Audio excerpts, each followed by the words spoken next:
Mungkin sebagian dari kalian sudah sangat familiar dengan nama serafim atau malaikat serafim. Ya, kali ini kita akan membahas catatan Alkitab dan fakta-fakta seputar malaikat Tuhan yang satu ini.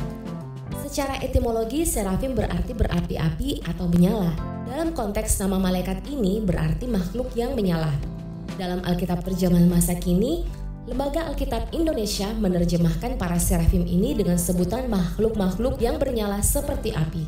Yesaya 6 ayat 2a.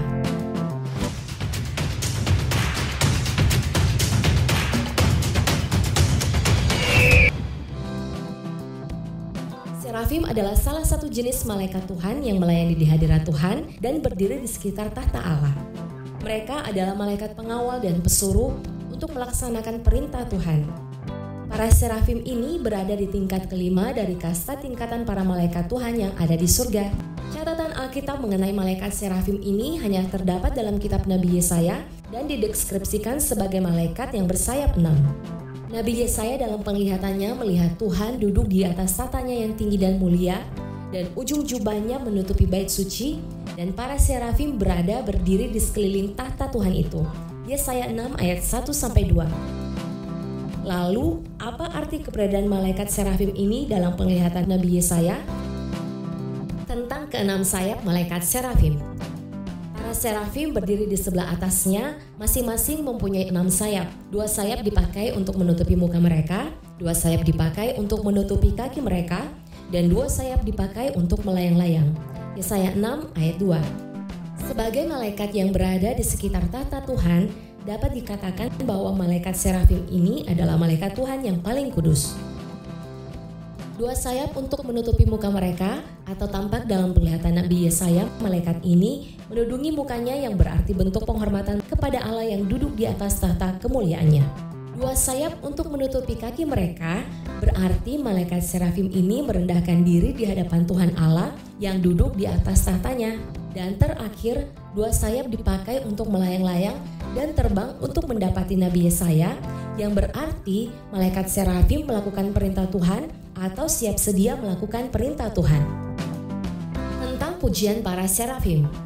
Dan mereka berseru seorang kepada seorang, katanya, "Kudus, kudus, kuduslah Tuhan semesta alam, seluruh bumi penuh kemuliaannya." Yesaya 6 ayat 3. Dalam gaya bahasa yang khas orang Semit, untuk sesuatu kata yang diulang, 1 kali bicara itu biasa saja. 2 kali diulang itu artinya very. Dan jika diulang 3 kali berarti salos pa'amin dalam bentuk Ibrani yang berarti extremely. Jadi di sini kita dapat melihat mengapa harus mengulang kata kudus sebanyak 3 kali, sebab kekudusan Tuhan itu bukan kudus biasa, bukan juga sangat kudus, tetapi kekudusan Tuhan itu extremely kudus. Itu artinya kekudusan Tuhan itu tidak bisa diungkapkan dengan bahasa manusia kecuali mengulangnya sebanyak 3 kali. Kudus, kudus, kuduslah Tuhan semesta alam. Hal yang sama juga pernah diungkapkan oleh Tuhan Yesus saat ia menyatakan kesiapannya untuk menjalani jalan salib ketika dia berdoa kepada Bapanya di Taman Getsemani.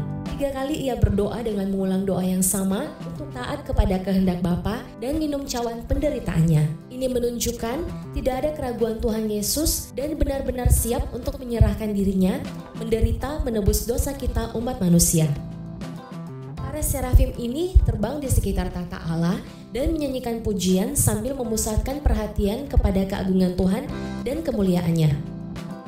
Makhluk-makhluk ini kelihatannya juga bertindak sebagai alat penyucian bagi Nabi Yesaya saat dia memulai pelayanan kenabiannya, sebab pancaran kemuliaan Tuhan itu membuat seorang nabi seperti Yesaya sekalipun merasa tidak layak di hadapan Tuhan.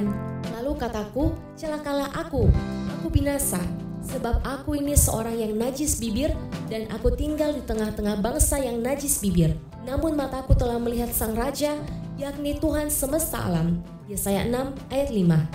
Salah satu dari serafim ini mengambil bara api dengan sepit yang ada di atas mezbah dan menyentuhkan bara api pada bibir Yesaya dan mengatakan, "Kesalahanmu telah dihapus dan dosamu telah diampuni." Yesaya 6 ayat 6-7. Sama seperti malaikat-malaikat kudus lainnya, serafim taat kepada Allah secara mutlak. Sama seperti kerubim, serafim secara khusus memusatkan diri untuk menyembah Allah.